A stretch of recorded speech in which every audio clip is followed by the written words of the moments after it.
Hi guys, welcome back to my channel. Staff selection ಕಮಿಷನಲ್ಲಿ ಹುದ್ದೆಗಳು ಖಾಲಿದ್ದಾವೆ.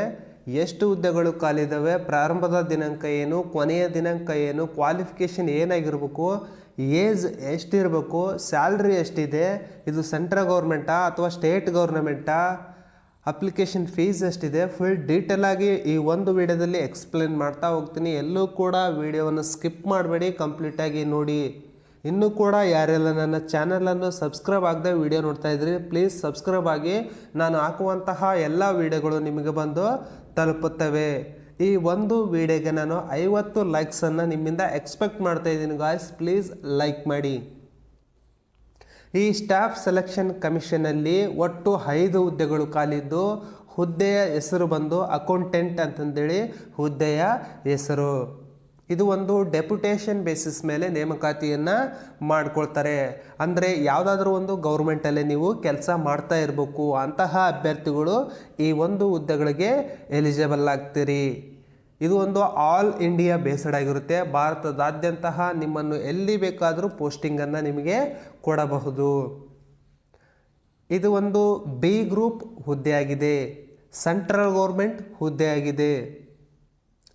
ನೋಡ್ತಾ ಇರ್ಬೋದು ನೀವು, 56 ವರ್ಷದೊಳಗಿನ ಎಲ್ಲ ಅಭ್ಯರ್ಥಿಗಳು ಕೂಡ ಈ ಒಂದು ಹುದ್ದೆಗೆ ಅರ್ಜಿಯನ್ನು ಸಲ್ಲಿಸಬಹುದು. ಈಗ ಹುದ್ದೆಯ ಬಗ್ಗೆ ಫುಲ್ ಡೀಟೇಲ್ ಆಗಿ ನೋಡ್ತಾ ಹೋಗೋಣ. ನೋಡ್ತಾ ಇರೋದು ನೀವು, name of the post and pay scale ಅಂತಂದೇಳಿ ಹೇಳಿದರೆ, ಪೋಸ್ಟ್ ಹೆಸರು ಅಕೌಂಟೆಂಟ್ ಅಂತಂದೇಳಿ B group non gazetted non ministerial ಹುದ್ದೆಯಾಗಿದೆ. ಸ್ಯಾಲ್ರಿ ಎಷ್ಟಿದೆಪ್ಪ ಅಂತಂದರೆ 9,300 ರೂಪಾಯಿ ಪೇ ಬ್ಯಾಂಡ್ 2 ಇದ್ದು, 34,800 ರೂಪಾಯಿ ಬೇಸಿಕ್ ಪೇ ಇದ್ದು, 4,200 ರೂಪಾಯಿ ಇವರಿಗೆ ಗ್ರೇಡ್ ಪೇ ಇದೆ. ಒಟ್ಟು ಟೋಟಲ್ ಆಗಿ ಇವರಿಗೆ 60,000 ಪ್ಲಸ್ ಸ್ಯಾಲ್ರಿ ಇವರಿಗೆ ಸಿಗುತ್ತೆ. ತಿಂಗಳಿಗೆ 60,000 ಪ್ಲಸ್ ಸ್ಯಾಲ್ರಿ ಇವರಿಗೆ ಸಿಗುತ್ತೆ. ಕ್ವಾಲಿಫಿಕೇಷನ್ ಏನಾಗಿರ್ಬೇಕಪ್ಪ ಅಂತಂದೇಳಿ ಇವರು ಕೊಟ್ಟಿದ್ದಾರೆ. ನೋಡ್ತಾ ಇರೋದು ನೀವು, upper division clerk of CS with 10 years ಅಂತಂದೇಳಿ ಹೇಳಿದ್ದಾರೆ. ನೀವು ಅಪ್ಪರ್ ಡಿವಿಷನ್ ಕ್ಲರ್ಕ್ ಆಗಿ ನೀವು 10 ವರ್ಷ ಕೆಲಸ ಮಾಡಿರಬೇಕು. ಅಂತಹ ಅಭ್ಯರ್ಥಿಗಳು ಮಾತ್ರ ಈ ಒಂದು ಹುದ್ದೆಗೆ ಅರ್ಜಿಯನ್ನು ಸಲ್ಲಿಸಬೇಕು. ಅಲ್ಲಿ ಯಾವ ಥರ ಕೆಲಸ ಮಾಡಿರ್ಬೇಕಪ್ಪ ಅಂತಂದರೆ ಕ್ಯಾಶ್ ಆ್ಯಂಡ್ ಅಕೌಂಟೆಂಟ್ ವರ್ಕನ್ನು ನೀವು ಮಾಡಿರಬೇಕು. 8 ವರ್ಷ experience of cash accounts and budget ವರ್ಕನ್ನು ನೀವು ಮಾಡಿರಬೇಕು. ಅಂತಹ ಅಭ್ಯರ್ಥಿಗಳು ಈ ಒಂದು ಹುದ್ದೆಗೆ ಎಲಿಜಿಬಲ್ ಆಗ್ತೀರಿ. ನೆಕ್ಸ್ಟ್ 5 ಹುದ್ದೆಗಳು ಖಾಲಿ ಇದ್ದಾವೆ. ಇಲ್ಲಿ ಹಲವಾರು ಪ್ಲೇಸಸ್ಸಲ್ಲಿ ಹುದ್ದೆಗಳು ಖಾಲಿ ಇದ್ದಾವೆ, ಒಂದೊಂದೇ ಹುದ್ದೆಗಳು ಖಾಲಿ ಇದ್ದಾವೆ. ನೋಡ್ತಾ ಹೋಗೋಣ. SSC NWR ಚಂಡೀಗಢಲ್ಲಿ 1 ಹುದ್ದೆ ಖಾಲಿ ಇದೆ. ಅದೇ ರೀತಿಯಾಗಿ SSC MPR ರಾಯ್ಪುರಲ್ಲಿ 1 ಹುದ್ದೆ ಖಾಲಿ ಇದೆ.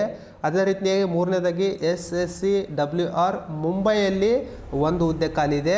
ಅದೇ ರೀತಿಯಾಗಿ SSC NER ಗೌಹಾಟಿಯಲ್ಲಿ 1 ಹುದ್ದೆ ಖಾಲಿ ಇದೆ. SSC KKR ಬೆಂಗಳೂರಲ್ಲೂ ಕೂಡ 1 ಹುದ್ದೆ ಖಾಲಿದೆ. ಆದ್ದರಿಂದ ಕರ್ನಾಟಕದವರೆಲ್ಲರೂ ಕೂಡ ಈ ಒಂದು ಹುದ್ದೆಗೆ ಅರ್ಜಿಯನ್ನು ಸಲ್ಲಿಸಬಹುದು. ಯಾಕಂದರೆ ಕರ್ನಾಟಕದಲ್ಲಿ ಅಂದರೆ ಬೆಂಗಳೂರಲ್ಲೂ ಕೂಡ 1 ಪೋಸ್ಟು ಇದೆ. ಈ ಒಂದು ಹುದ್ದೆಗೆ ಪ್ರಾರಂಭದ ದಿನಾಂಕ ಬಂದರೆ 9/1/2025 ಪ್ರಾರಂಭದ ದಿನಾಂಕ ಆಗಿರುತ್ತೆ. ಆ ಪ್ರಾರಂಭದ ದಿನಾಂಕದಿಂದ ಹಿಡಿದು 2 ತಿಂಗಳ ಒಳಗಡೆ ಆಗಿ ನೀವೇನು ಮಾಡಬೇಕು, ಅಪ್ಲಿಕೇಶನನ್ನು ಸಬ್ಮಿಟ್ ಮಾಡಬೇಕು. ಇದು ಒಂದು ಆಫ್ಲೈನ್ ಮುಖಾಂತರ ನೀವು ಅಪ್ಲಿಕೇಶನನ್ನು ಸಬ್ಮಿಟ್ ಮಾಡಬೇಕಾಗಿರುತ್ತೆ. ಇಲ್ಲಿ ಯಾವುದೇ ರೀತಿಯಾದಂತಹ ಅಪ್ಲಿಕೇಶನ್ ಫೀಸ್ ಇರುವುದಿಲ್ಲ. ಈಗ ಅಪ್ಲಿಕೇಶನ್ ಫಾರ್ಮೇಟನ್ನು ನೋಡ್ತಾ ಹೋಗೋಣ.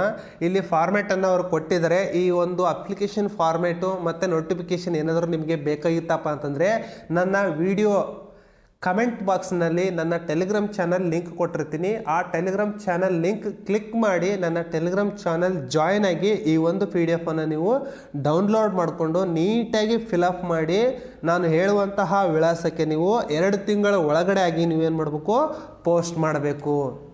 ಈ ಅಪ್ಲಿಕೇಶನ್ ಫಾರ್ಮೇಟನ್ನು ನೀವು ನೀಟಾಗಿ ನೋಡ್ಕೊಳ್ಳಿ, ನೀಟಾಗಿ ಫಿಲಪ್ ಮಾಡಿ ನಾನು ಹೇಳುವಂತಹ ವಿಳಾಸಕ್ಕೆ ನೀವು 2 ತಿಂಗಳ ಒಳಗಡೆ ಆಗಿ ನೀವು ಪೋಸ್ಟ್ ಮಾಡಬೇಕು. ಈಗ ನಾನು ವಿಳಾಸ ಹೇಳ್ತೀನಿ, ನೋಡ್ಕೊಳ್ಳಿ.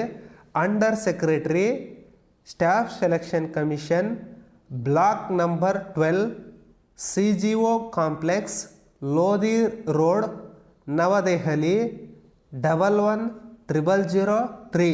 ಈ ಒಂದು ವಿಳಾಸಕ್ಕೆ ನೀವೇನು ಮಾಡಬೇಕು, ಎಲ್ಲ ಅಗತ್ಯ ದಾಖಲಾತಿಗಳನ್ನು ಅಟ್ಯಾಚ್ ಮಾಡಿ ನೀವು ಪೋಸ್ಟ್ ಮಾಡಬೇಕಾಗುತ್ತೆ. ಇಲ್ಲಿ ಯಾವುದೇ ರೀತಿಯಾದಂತಹ ಅಪ್ಲಿಕೇಶನ್ ಫೀಸ್ ಇರುವುದಿಲ್ಲ.